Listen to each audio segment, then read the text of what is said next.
Protesters outside the Philippine Congressional Building calling for the impeachment of Vice President Sara Duterte.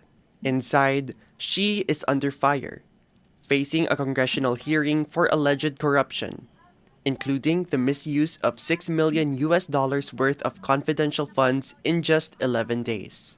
Claiming political persecution, Duterte has retaliated with a series of threats against President Ferdinand Marcos Jr., the latest not only the most shocking, but the most severe. Kasi may kinausap na ako na tao.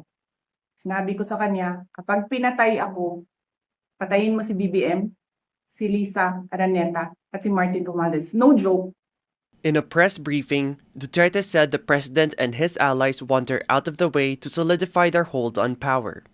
Marcos and Duterte were themselves former political allies who ran together and won a landslide victory in the 2022 national elections. Both are from political dynasties. Marcos Jr. is the son of Ferdinand Sr., the dictator ousted by a popular revolt in 1986.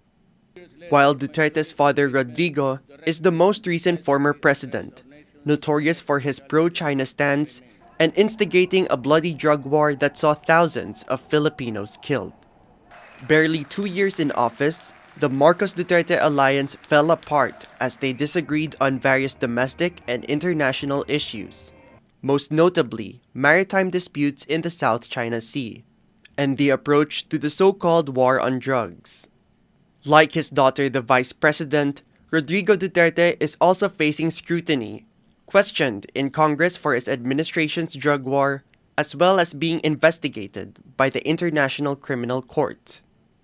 President Marcos has emphasized that none of this is politically motivated, and he has vowed to fight back against his vice president's threats.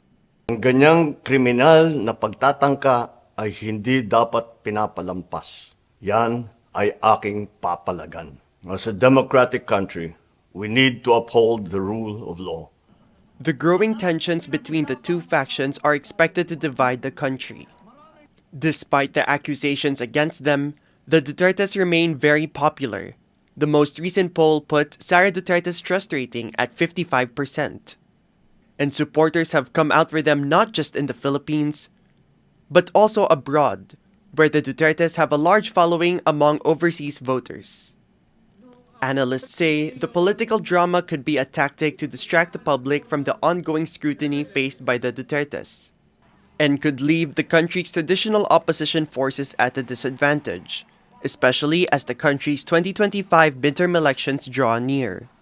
The opposition candidates and opposition parties will have a difficulty fighting for media mileage when the media is focused on Duterte and Marcos, especially when it highlights another key feature of Philippine politics, which is political dynasties, or families that control multiple positions in government and govern according to their own benefit, rather than public service.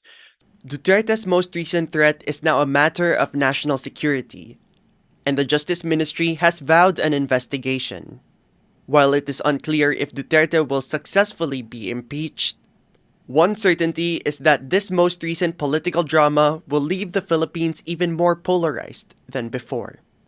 Howard Chang and Gino Lopez for TaiwanPlus.